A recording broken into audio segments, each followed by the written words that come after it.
एक बुजुर्ग महिला की मृत्यु हो गई। यमराज उसे लेने आए। महिला ने यमराज से पूछा, आप मुझे स्वर्ग ले जाएंगे या नरक? यमराज बोले, दोनों में से कहीं नहीं।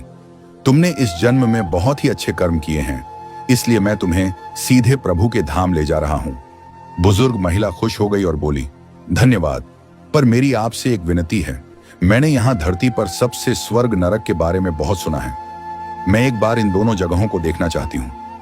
यमराज बोले, तुम्हारे कर्म अच्छे हैं, इसीलिए मैं तुम्हारी यह इच्छा पूरी करता हूं। चलो, हम स्वर्ग और नरक के रास्ते से होते हुए प्रभु के धाम चलेंगे। दोनों चल पड़े। सबसे पहले नरक आया। नरक में बुजुर्ग महिला ने जोर जोर से लोगों के रोने की आवाज सुनी। नरक में सभी लोग दुबले, पतले और बीमार दिखाई दे रहे थे। महिला ने एक आदमी से पूछा, यहां आप सब लोगों की ऐसी हालत क्यों है? आदमी बोला, तो और कैसी हालत होगी? मरने के बाद जब से यहां आए हैं, हमने एक दिन भी खाना नहीं खाया। भूख से हमारी आत्माएं तड़प रही हैं। बुजुर्ग महिला की नजर एक विशाल पतीले पर पड़ी, जो कि लोगों के कद से करीब 300 फुट ऊंचा होगा। उस पतीले के ऊपर एक विशाल चम्मच लटका हुआ था। उस पतीले में से बहुत ही शानदार खुशबू आ रही थी। बुजुर्ग महिला ने उस आदमी से पूछा, इस पतीले में क्या है? आदमी मायूस होकर बोला, यह पतीला बहुत ही स्वादिष्ट खीर से हर समय भरा रहता है। बुजुर्ग महिला ने हैरानी से पूछा, इसमें खीर है तो आप लोग पेट भर के यह खीर खाते क्यों नहीं? भूख से क्यों तड़प रहे हैं? आदमी रो रो कर बोलने लगा, कैसे खाएं? यह पतीला 300 फीट ऊंचा है। हम में से कोई भी उस पतीले तक नहीं पहुंच पाता। बुजुर्ग महिला को उन पर तरस आ गया और सोचने लगी, बेचारे खीर का पतीला होते हुए भी भूख से बेहाल हैं। शायद ईश्वर ने इन्हें यही दंड दिया होगा। यमराज बुजुर्ग महिला से बोले, चलो, हमें देर हो रही है।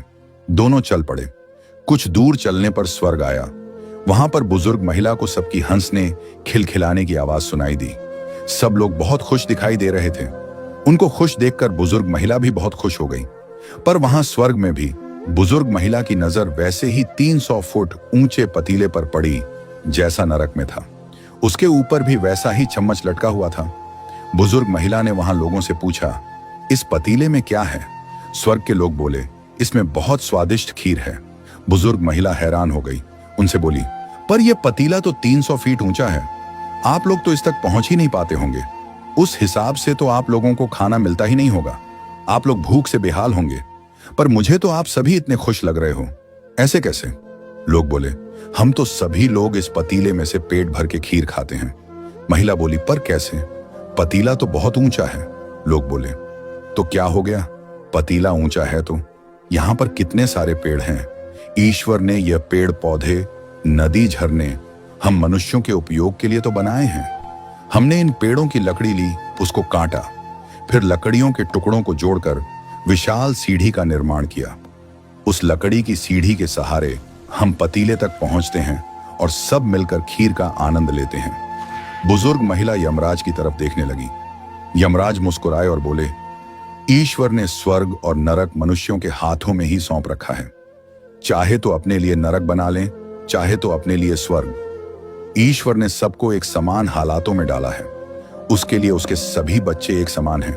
वह किसी से भेदभाव नहीं करते। वहां नरक में भी पेड़ पौधे सब थे, पर वो लोग खुद ही आलसी हैं। उन्हें खीर हाथ में चाहिए।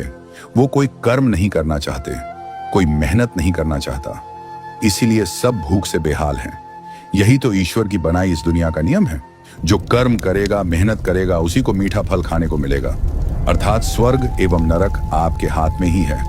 मेहनत करें, अच्छे कर्म करें और अपने जीवन को स्वर्ग बनाएं।